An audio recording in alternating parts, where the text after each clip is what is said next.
into the already existing government initiative to help reduce MMR by supporting the frontline staff with necessary education and equipment, education and training of doctors, nurses and midwives. And most importantly, there has to be an easy availability of monitoring equipment like our Vitals monitor, digital Doppler, USG machine, CTG monitor, specific and comprehensive antenatal software which is well paced so that it can be accessed from anywhere in the world. Hardware, communication media like tablets and smartphones for entering the data electronically. Friends, the best way to predict the future is to create it. It may sound far-fetched with potentially expensive investments into infrastructure to the unprepared minds, but practicing obstetricians are in the best position to observe and recommend on how to convert this ongoing MMR nightmare into a thing of the past. Undoubtedly, the resultant high MMR in the existing system demands an upgrade. A significant improvement in maternal outcomes will be a direct result of strengthening monitoring and vigilance. A dedicated model for providing remote pregnancy and labor monitoring will be an upgrade into the future and now has become a necessity. Next. Now let's see how it works. Patient safety in the RPLM model is dependent on the data collection right from the first trimester.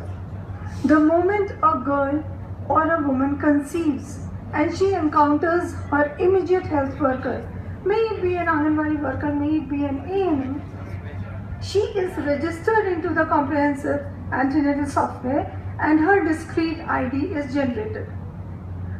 Thereon, preliminary investigations are done, reports are entered, visit to the clinician is made possible, treatment prescribed and made available, the dating scan advised, done and report uploaded, regular monthly visits by the ANM. This is already happening. We are having a very big ANM network. See, every patient that comes to us has had her TT immunization. Am I right or wrong? So if that is possible, why can't this entry of the vitals, the pulse, the BP, the weight, the height of the patient be entered on monthly basis? Fresh complaints are notified and managed. Next.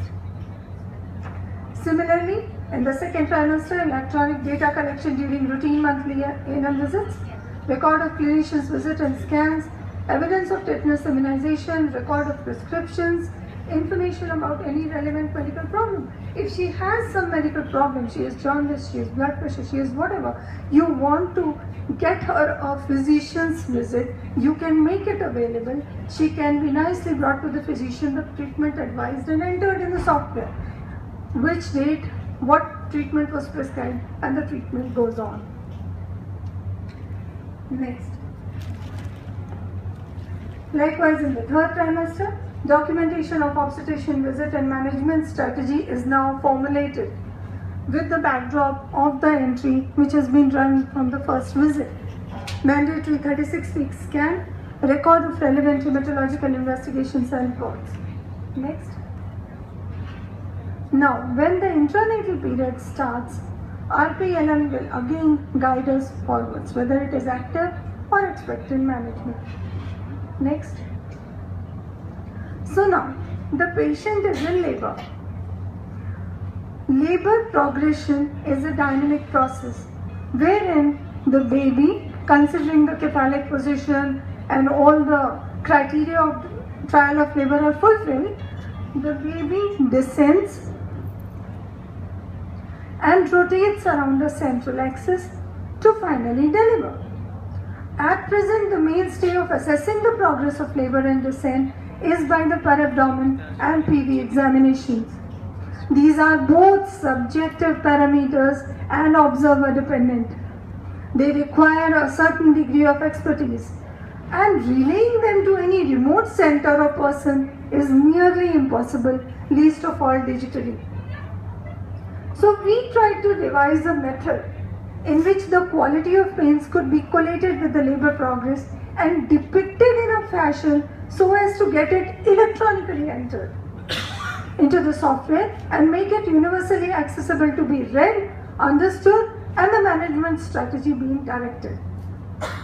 So in our model, we have a collation of 3 parameters. The labor pains, we see the intensity and interval, how long they are lasting in seconds, and what is the interval between 2 pains, again in seconds.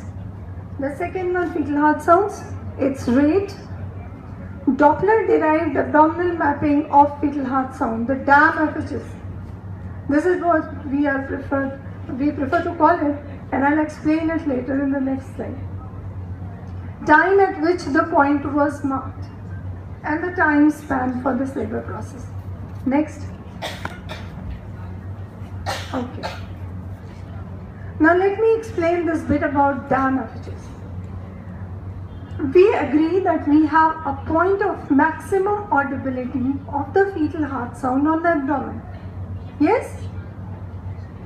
We auscultate the fetal heart sound on the abdomen. There is a point of maximum audibility. Yes or no? Yeah, yes. Now this point of maximum audibility of FHS is marked on the abdominal wall. We devised a peculiar lingo to read this particular point. The way we locate any geographical point on an atlas, we map this point on the abdomen in 2 perpendicular axes, the x-axis and the y-axis, inverted y, in relation to the umbilicus and vertical midline. It can be depicted in graphical and tabulated. Both ways it can be depicted. And thus can be uploaded as frequently as it is measured.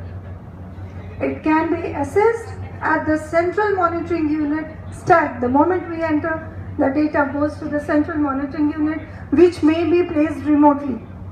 Ideally in centimeters, but for all practical purposes in finger thickness, the same way as we have in cervical dilatation. Here we see 3 down 1 left. We have shortened it to 3D 1L. It can be written, it can be told on the phone very easily and by a person who may be totally illiterate. Why I stress on it being Doppler derived? Because that is going to minimize the observer bias. By stethoscope, what she is hearing, we do not know. But with Doppler, even on a phone, we can listen to the heart sounds. Next. Now, how can we use this information to assess labor progression as well as fetal well-being and get the data transmitted to? Let's see an example. Presuming that when the labor starts with minimum pains, example every 3 to 4 minutes, lasting for only a few seconds, maybe 10 to 15 seconds, the DAM FHS is supposed 4 cm to the left of umbilicus. As time passes, as labor progresses, as the baby descends and rotates during labor, so does this point, the DAM FHS, migrating in the same fashion on the abdomen, medially and distally. Till the progression continues, the migration continues. Once the progression stops, migration stops. This can be easily seen and assessed. And if we have any doubts about pains, we always have the CTG monitors. And the graphs too can be sent on WhatsApp and all other ways. Next. Again, as I said, as the labor progresses, the DAM FHS migrates steadily. This table shows how the information can be recorded and transmitted remotely. If this migration is not like the ideal one, that is medial and distal, in a particular safe time limit, we expect a delay or arrest in the progression. Here we see both the parameters of FHS and the pain with the time at that time when it was recorded. You can see slowly it is coming down. From 4 left, it is coming 3 left, 1 down, 2 left, 2 down, 1 left, 3 down. This is a hypothetical case, but an ideal one to show how the medial and distal migration can be depicted in a tabulated form. And this can be sent to wherever we want. Next. Graphically too, we can nicely formulate a comprehensive parturogram.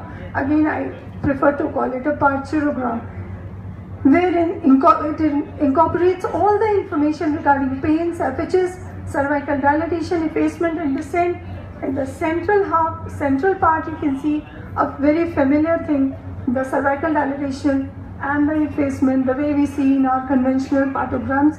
And here I have added the pains and the migration of the diaphragms. Next.